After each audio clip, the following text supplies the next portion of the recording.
네, 오늘의 전국 현안 짚어보는 시간입니다. 이홍호 국민의힘 의원, 안민석 민주당 의원 나와 계십니다. 어서 오십시오. 안녕하세요. 네, 안녕하세요. 예. 오늘 이제 화요일에 이태규 의원이 나오시는데 오늘 이홍호 의원이 나오셨습니다. 네, 어서 오십시오. 자, 인요한 위원장 어제는 매를 들겠다 발언을 했고요. 오늘은 중진이 움직일 거라고 100% 확신한다 이렇게 이야기했습니다. 하지만 당내 중진들 그렇게 움직이는 것 같지 않던데요. 지금 어떤 상황입니까?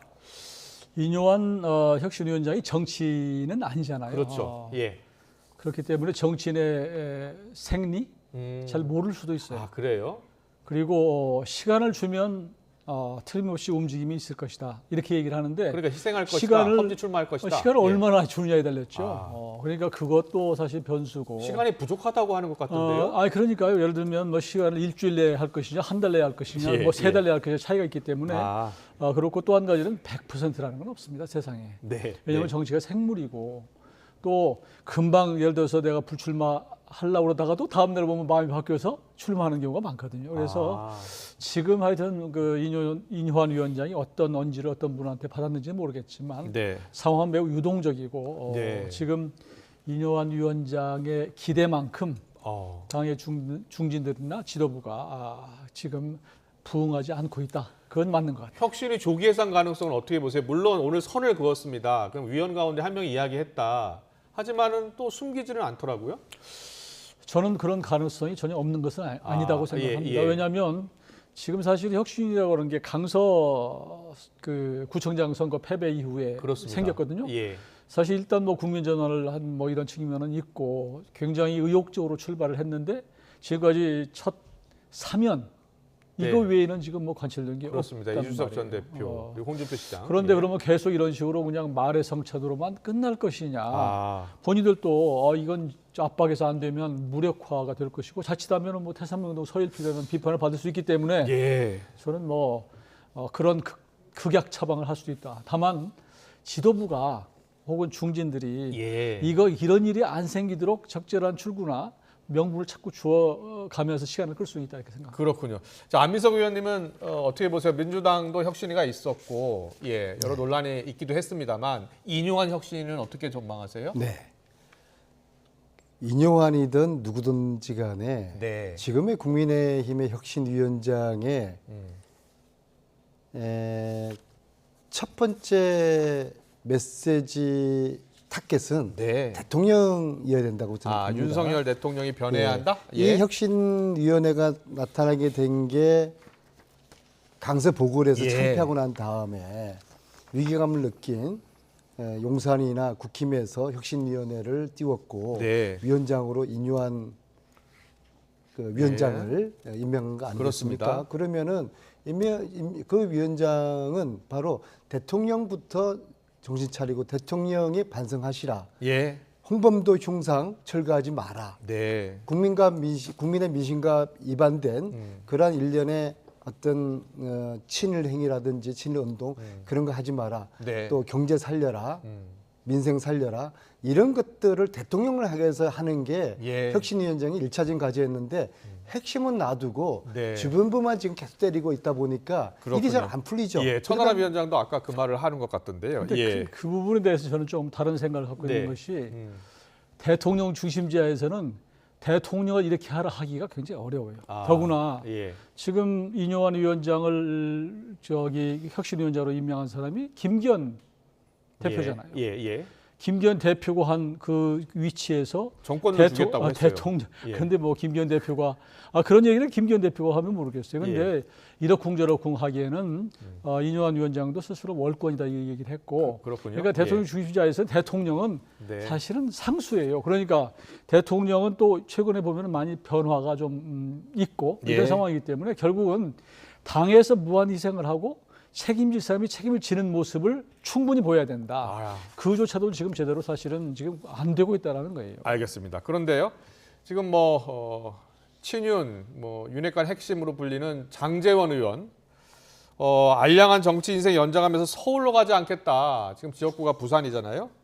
이렇게 얘기했고, 닷새 전에는 주호영 의원 역시 서울로 안 간다라고 이야기하고 있습니다.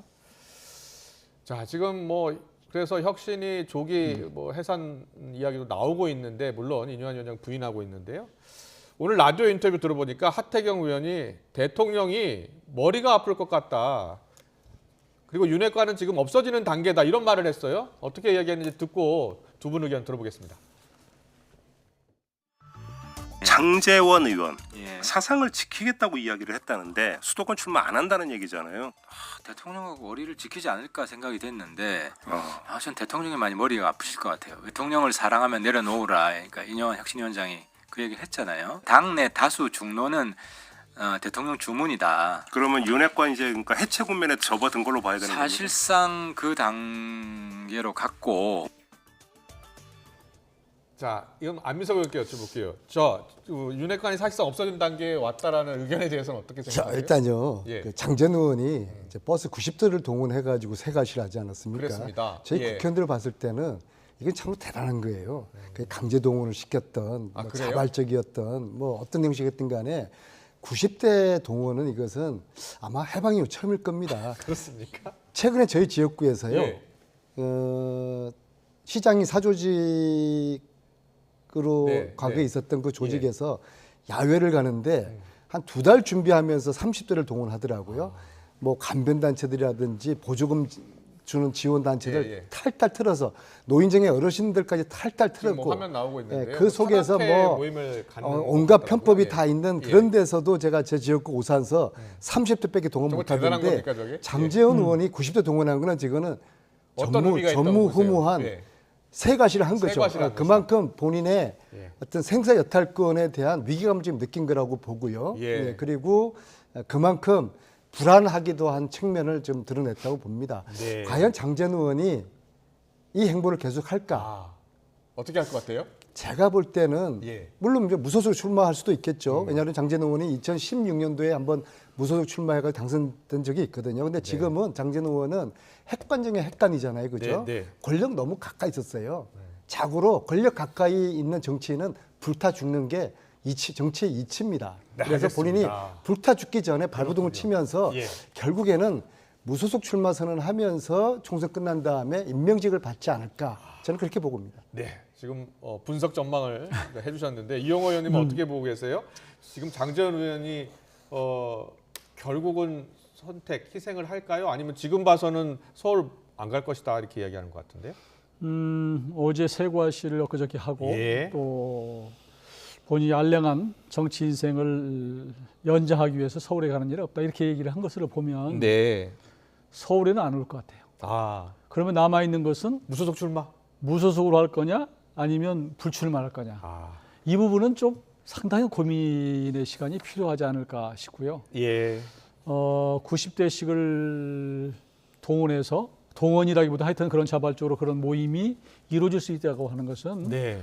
정치인으로서 엄청난 힘이 있는 것인데 그 네. 힘이라고 하는 것이 국민들이 굉장히 민감해요. 아, 어떤 사람 이 사람이 힘이 있다 그러면 금방 알아챕니다. 아니면 금방 빠지는 거 보면 그래요? 여전히 제가 보기에는 뭐 하태경 의원 윤핵관 사실상 해체 단계다 이렇게 하는데 그건 저는 뭐 꼭 동의하지는 않습니다. 알겠습니다. 자, 여도 야도 지금 각 당 내부 사정 좀 복잡합니다. 제3지대 신당 창당 이야기가 계속 나오고 있고요.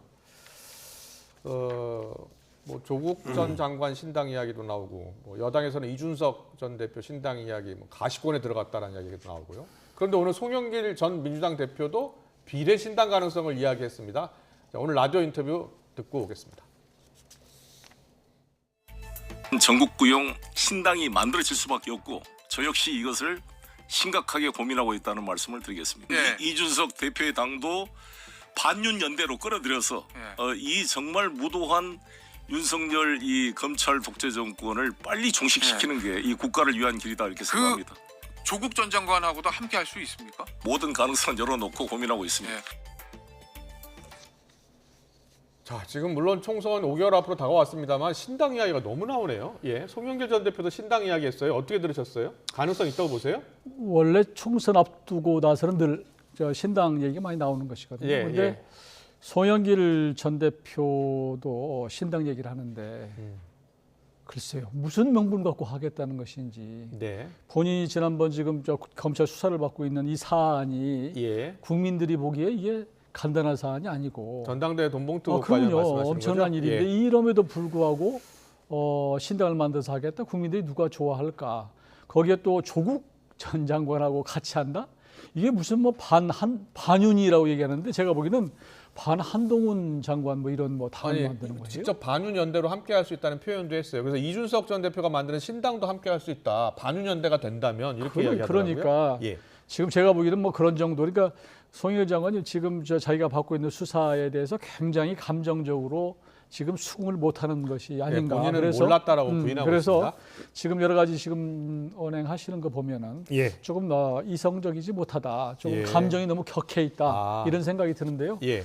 저는 뭐 그런 그 지금 신당이라고 하는 게 이제 그 비례 신당을 얘기하는 것 같은데. 네, 비례신당 이야기입니다. 그런데 그 제도 자체가 지금 사실은 준연동형 비례대표제가 유지될지도 모르겠고 네. 된다고 해도 그래요? 이분들을 지지할 정도로의 어떤 팬덤이 있을까 저는 상당히 회의적으로 봅니다. 준연동제 선거제가 변동될 가능성도 있습니까? 그럴 가능성도 있죠. 아, 그래요? 그야 뭐 선거법이 네. 어떻게 여야가 합의될지를 모르는 상황이니까 봐야 되는 것이고요.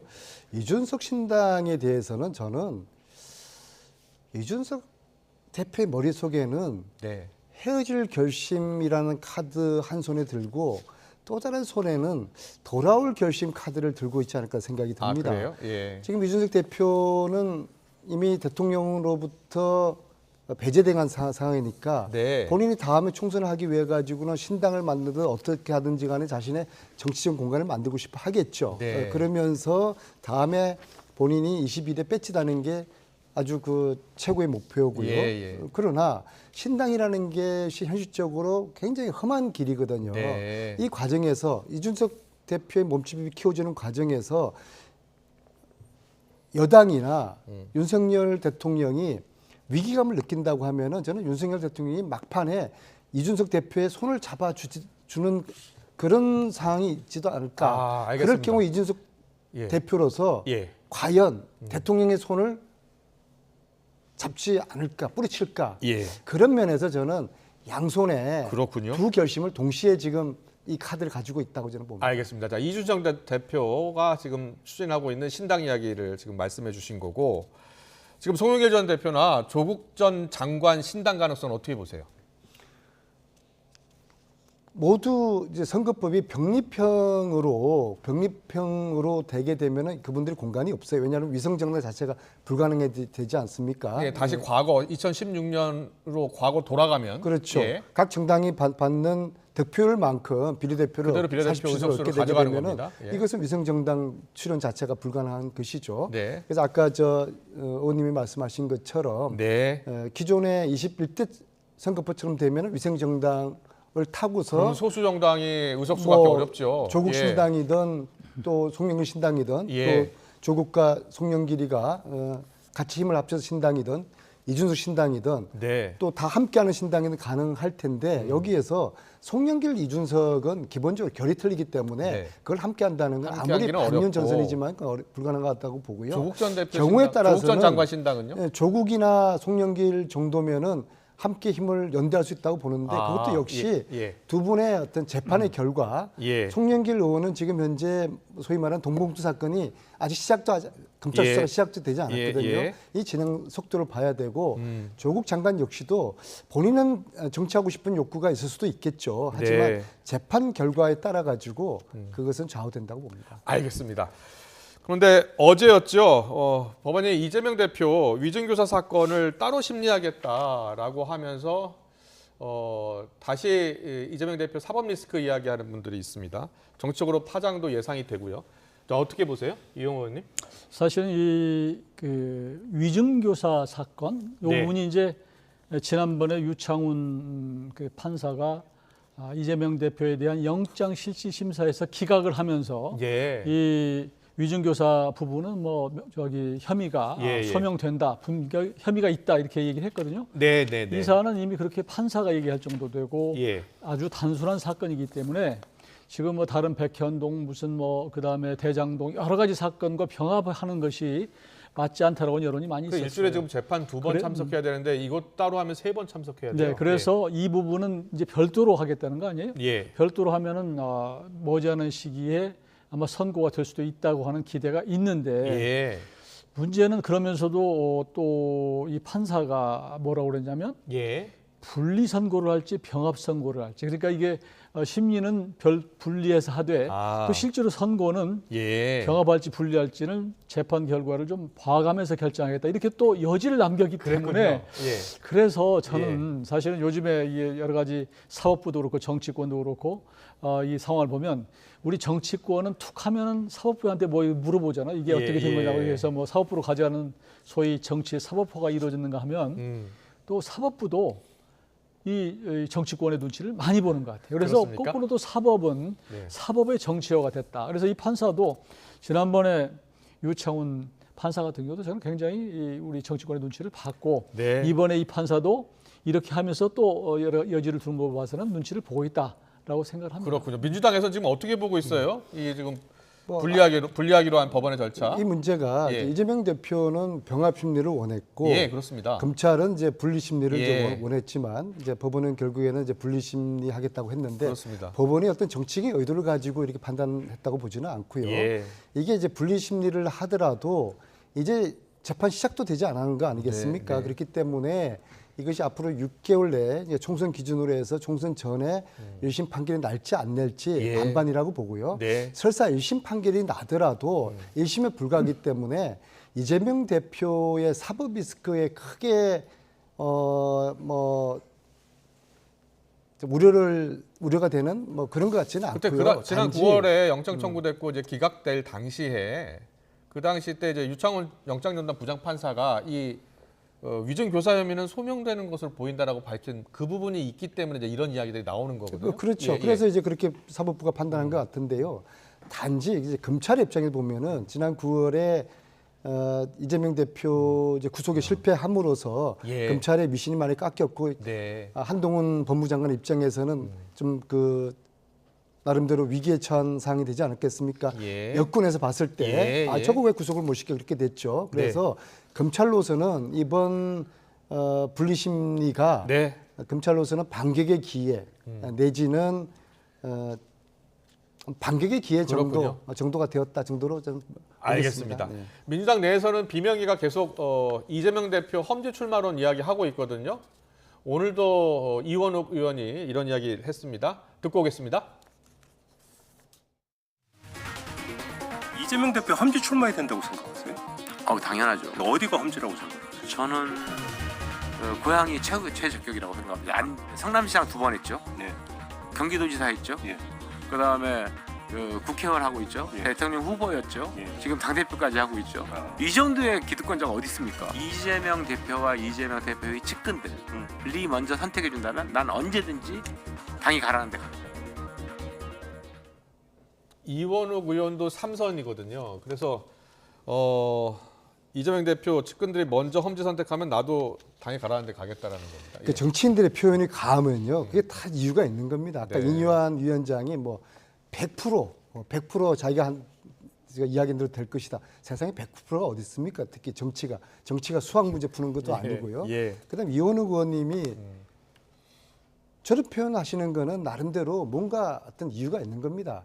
뭔가 이제 불안해하시는 것 같아요. 예. 어느 누구도 이원욱 의원한테 험지 출마라고 이야기한 적이 없어요. 예. 그럼에도 불구하고 이재명 대표가 안동 가면 나도 험지 가겠다 그런 취지의 말씀하신 거 아니겠습니까? 예. 뭐 저희 민주당은 시스템에 의해 가지고 경선하도록 돼 있고 누구든지 경선을 하도록 돼 있어요. 예. 그다음에 이재명 대표한테 안동을 가라는 것은 사지 가서 죽으라는 이야기인데 거기에 저희 당을 위해 가지고 무슨 의미가 있겠습니까? 이재명 대표가 총선에서 지역구를 어디를 정하든지 간에 예. 어떤 선택하든지 간에 그것은 당의 크다란 총선의 전략적인 차원에서 대표와 당이 결정을 하고 선택할 것입니다. 그렇군요. 네. 이 의원님 어떻게 전망하세요? 예. 이원욱 의원이 이재명 대표가 험직하라 얘기하는 것은 설마 뭐 가리라고 생각하고 얘기하겠습니까? 이재명 대표 절대 안 가죠. 제가 이재명 대표라도 그동안의 정책 궤적을 보면 갈 뿐도 아니고 예. 사실은 지난 대선 이후에 많은 만류에도 불구하고 개항 까지 갔잖아요. 예. 그것도 송영길 전 대표는 그 자리를 물려주고 송영길 전 대표 이래서 지역구였죠? 예. 결국은 배지를 달고 지금 사법 리스크의 강을 건너온 것이거든요. 예. 그런데 내년에 험지 가서 죽으라고요? 절대 그런 일이 없을 것이다. 네, 뭐 알겠습니다. 앞으로 좀 시간이 있기 때문에 과연 어떤 선택을 할지는 좀 지켜보면 될 것 같고요.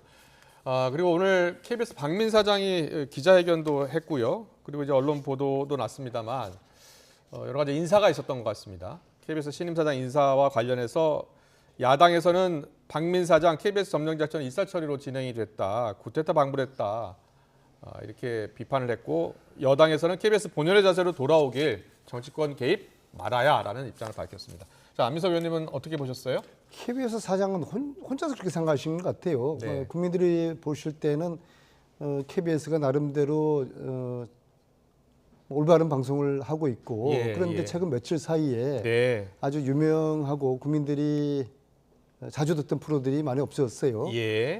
최경영 앵커도 사라졌고, 홍사훈 경제 프로도 사라졌고, 주진우도 사라졌고, 아마 더 라이브도 아마 사라지는 것 같아요. 이런 식으로 국민들이 신뢰하고 국민들이 많이 애청하고 많이 시청하는 방송을 인위적으로 없앤다. 언론 탄압이죠. 언론 탄압이다. 국민들이 사랑하고 신뢰하기보다는 제가 보기에는 좀 민주당 쪽에서 민주당 하시는 분들이 더 좋아했던 그런 것이 아닌가 싶고요. 저는 KBS가 사실은 그동안 시청료로, 지금도 마찬가지로 국민 시청료로 운영이 되는 방송 중에 하나인데, 그런데 오직하면 국민들이 KBS의 어떤 공정성, 신뢰성을 못 믿겠다. 그래서 시청료 분리하자고 한 여론조사 보면 압도적으로 높아서 결국 분리됐잖아요. 그런데 대해서 이제 새로운 사장이 와서 그간의 과거를 성찰하고 반성하고 앞으로 잘 하겠다. 그렇게 이제 그런 고백이라고 생각을 하고요. 이번 박민 사장이 취임하면서 KBS가 예전에, 그러니까 저는 뭐 이게 정권에 상관없이 KBS라는 방송이 국민들로부터 신뢰를 가질 수 있는 방송으로 거듭나는 계기가 됐으면 좋겠습니다. 알겠습니다. 오늘 정치권 이슈는 여기까지 듣겠습니다. 지금까지 이용호 국민의힘 의원, 안민석 더불어민주당 의원과 함께했습니다. 잘 들었습니다. 고맙습니다. 감사합니다.